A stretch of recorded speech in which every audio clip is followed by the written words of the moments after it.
fill the rest, we'll have the crowd fill in.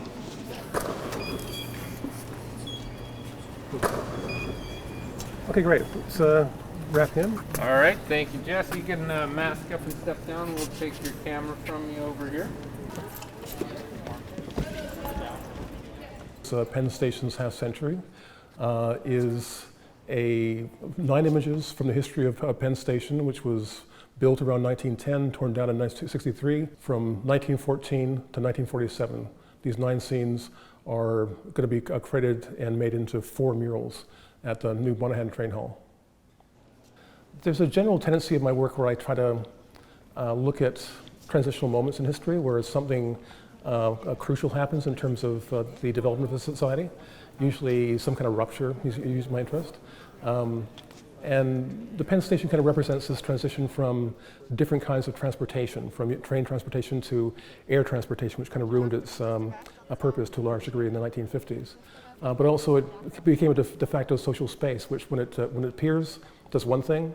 The entire Tenderloin neighborhood was torn down to make Penn Station, so that was destroyed. But then it became its own social space up to a point. Yeah, the earliest mural is set in 1914, and it's at a moment when vaudevillians were occupying the train station. Back then, Penn Station was kind of this sort of nexus point for all of the entertainers who worked on the east coast of the U.S. Okay, good. And so you're watching that eye line, which is where the activity was going on before. On this particular weekend, there was a snowstorm, and they're all stranded there. So many slept overnight. The next day, Burt Williams, who's kind of this amazing figure, was the first black man to direct a movie, first black man in the Ziegfeld Follies, produced the first all-black musical that was on Broadway, did a command performance for Edward II in the UK. Anyway, he was well respected, and he thought, if we're here, we might as well do something together, and so he instigated a vaudeville show for the vaudevillians themselves. But I have no idea exactly what happened, but it's just my fantasy of what this could have looked like.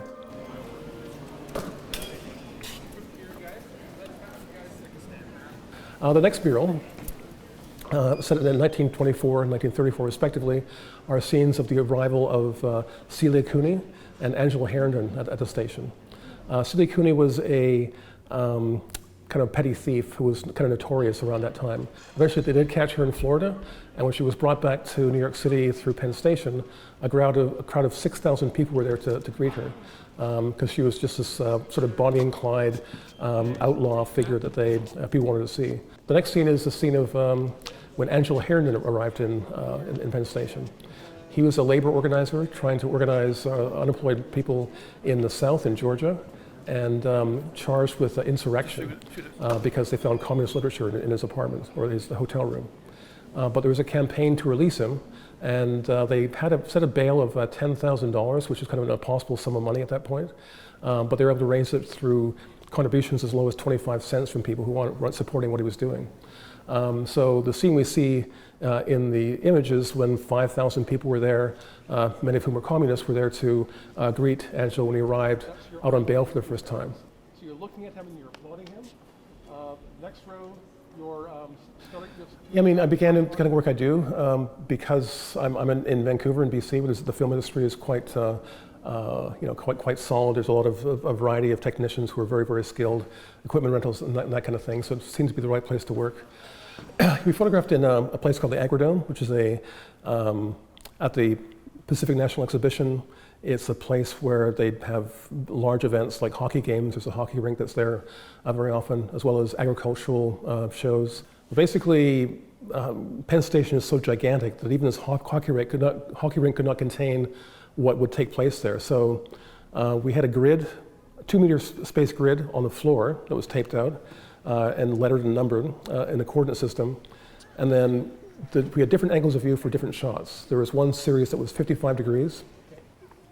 I used a lens which had a 20-degree angle of view, and we had it locked in place. And then people were blocked and objects were blocked as if they were the left, center, and right aspects of a wedge of the angle of view in order to get the scope of what we're seeing in Penn Station.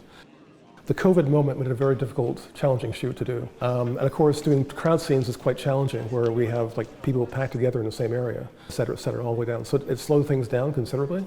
But I think it was worth getting it done when we did it, because my fear was always there might be a second wave and the whole thing would be shut down. So getting it done as soon as possible was kind of one of my key anxieties with this project.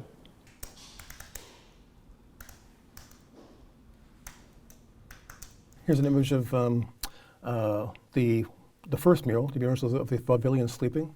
So we see this one scene with these women who are from a group called Herbert's Dogs, who were there with a tangle of dogs. And there's another one called Eddie Foy and his little Foys, and here we see Eddie Foy. He was a vaudevillian who had his children working with him. And actually, Bob Hope made a movie based on his life. But here we see doing the foreground characters, and then later on doing the background characters. Of course, it's really important in this to get like real activity, to see people not just posing in action, but actually doing something. In this case, they were having a conversation that actually he was telling stories, and they were sort of playing on after that. Of course, the most fun, though, would be the vaudevillians when they're doing their various kinds of bits. In this case, you see some acrobats in the foreground.